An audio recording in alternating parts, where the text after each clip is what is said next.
안녕하십니까, 행복청주입니다. 오늘 장을 이렇게 한마디로 이야기를 하면 좀 뭐랄까 외국인들의 포지션을 정리하는 하루였다, 이렇게 밖에 이야기가 안 되고, 또 하나 문제점이 뭐냐 하면, 여기에 보시다시피 외국인들이 팔았는데 외국인들의 수량은 거의 변동사항이 없었습니다. 장막판에 2시 반 이후에 다시 올렸는데, 외국인들이 조금 사니까 더 이상 팔지 않으니까 이게 더 편하겠죠. 지수는 다시 384 위로 올라갔고, 장막판에 외국인들이 사 올렸는데도 기관이 아래로 손절, 즉 바꿔치기 하면서 눌렀습니다. 그냥 인위적으로 눌렀다고 밖에 보이지 않는 거죠, 이것이. 그러면서 투자자 포지션을 보시면 콜을 390까지 샀습니다.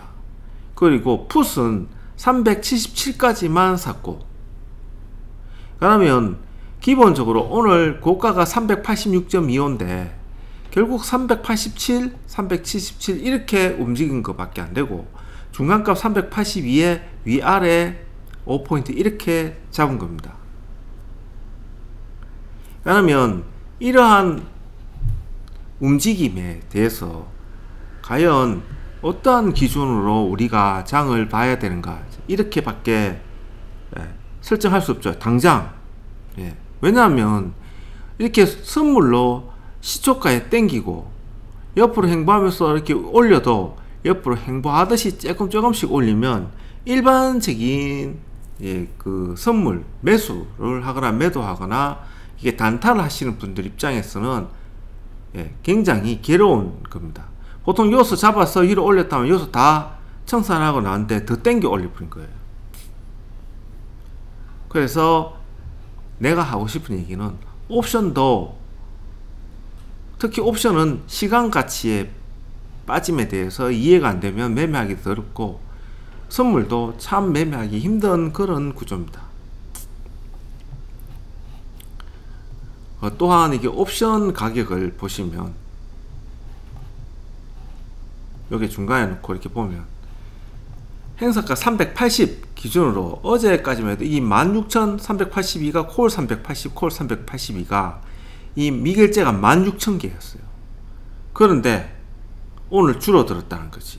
그리고 풋 385가 한 200개가 늘어났어요.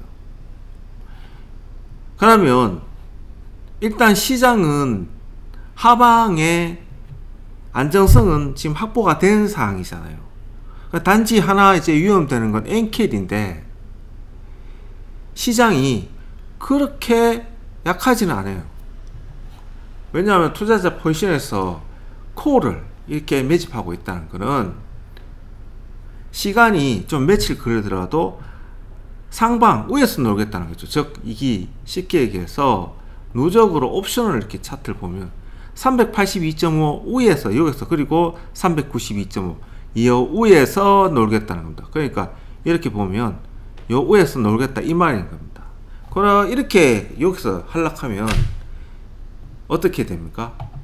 콜에 대한, 즉 앞으로 해외 차트 보시면 독일 닥스를 보면 옆으로 횡보하고 있고 60일선을 지지하고 올렸다는 거죠. 그러니까 더 이상의 나스닥은 17,000원 안 깨겠다는 것이 눈에 훤하게 보이는 겁니다. 17,000원 안 깨겠다는 거. 그러면 이러한 상황에서 우리나라 시장을 누른다는 것은 좀 힘든 상황이죠. 그러니까 투자자 포지션에서 보듯이 300, 오늘 당일날 377점, 380이 깨지더라도 377.5는 지지가 된다고 보는 거죠.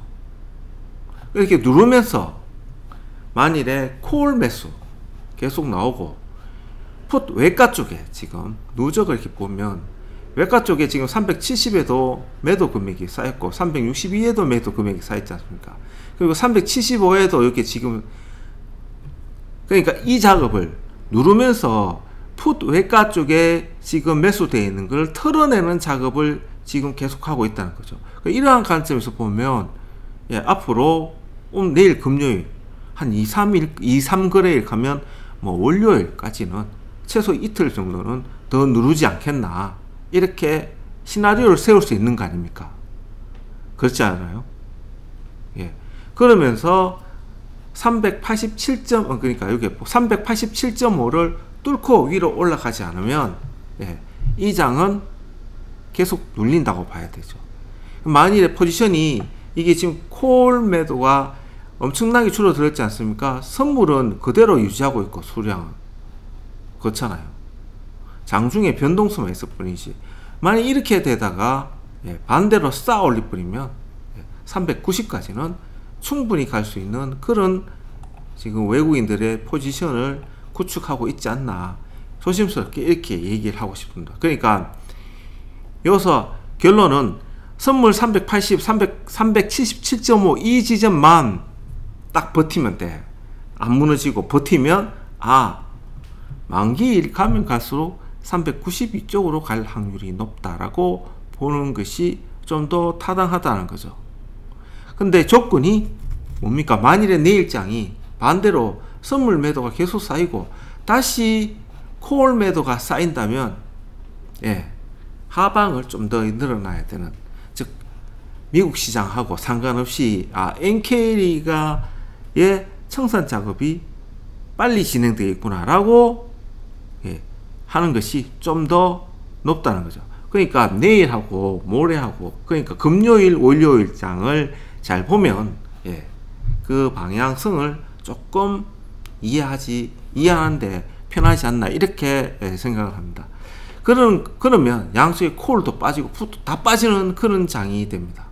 지금 그러한 점이 있다. 그래서 매매할 때 이런 장 같은 경우, 오늘도 제가 장중 방송할 때 10시 반에서 11시 요 정도 될 때까지 이제는 다 틀고 딱 끝내고 나간다고, 더 이상 매매를 안 한다고. 왜냐하면 충분히 386에서 382까지 충분히 수익이 났기 때문에.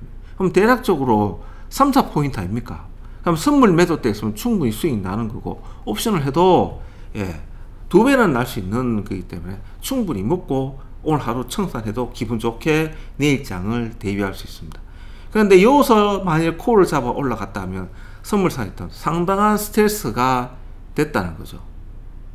그래서 저도 관두고 나기 전에 이 갭 차이가 크기 때문에 이렇게 다시 한번 내려올 확률이 있다, 이렇게 말씀드리는데 장막판에 이렇게 반대로 바뀐 겁니다. 그리고 삼성전자도 이렇게 보시면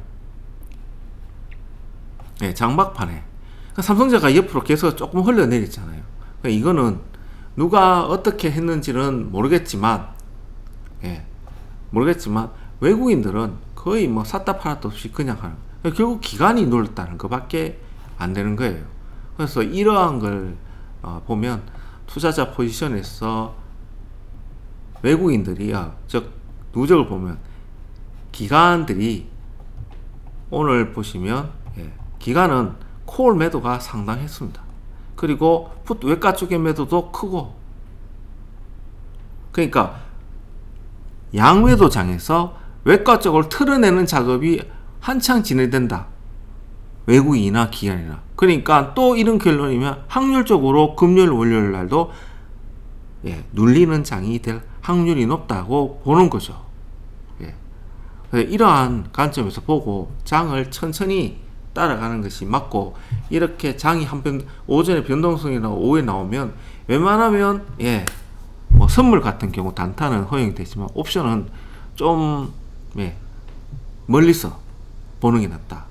거래 금액과 거래 대금이 계속 하락하는 장에서 큰 돈을 움직이는 기관이나 외국인들 입장에서는 누군가 사줘야 되고 누군가 팔아줘야 매매가 형성되는 그런 장인데, 그게 옵션 가격을 보면 거의 매매가 안 되거든요. 그러면 양방에 어떻습니까? 외국인들이 할 거는 그냥 때리는 외가 쪽에 청산하는 수밖에 없는 겁니다. 변동성이 있기 때문에. 그러면 외가 쪽 다 죽거든요. 그러한 장의 이치를 잘 보고 매매에 임해야 된다, 이렇게 이야기를 하고 싶습니다. 주식은 뭐 계속해서 움직임이 그렇죠. 참 의에 보면 매매하기 쉽고 단타로 그날 당일에 단타 하시는 분들은 참 좋은데 그 외에는 좀 힘든 그런 장입니다. 그래서 9월 연준 회의까지는 이렇게 막혀있는 그런 장이 될 확률이 높다.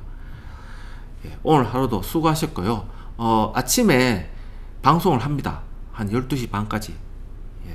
지금 아직 테스트 기간이고 부족한 잘못된 점을 찾아내는 그런 작업 중이기 때문에 보고 제 방송을 보고 한번 판단해 주시면 고맙겠습니다. 행복상조였습니다.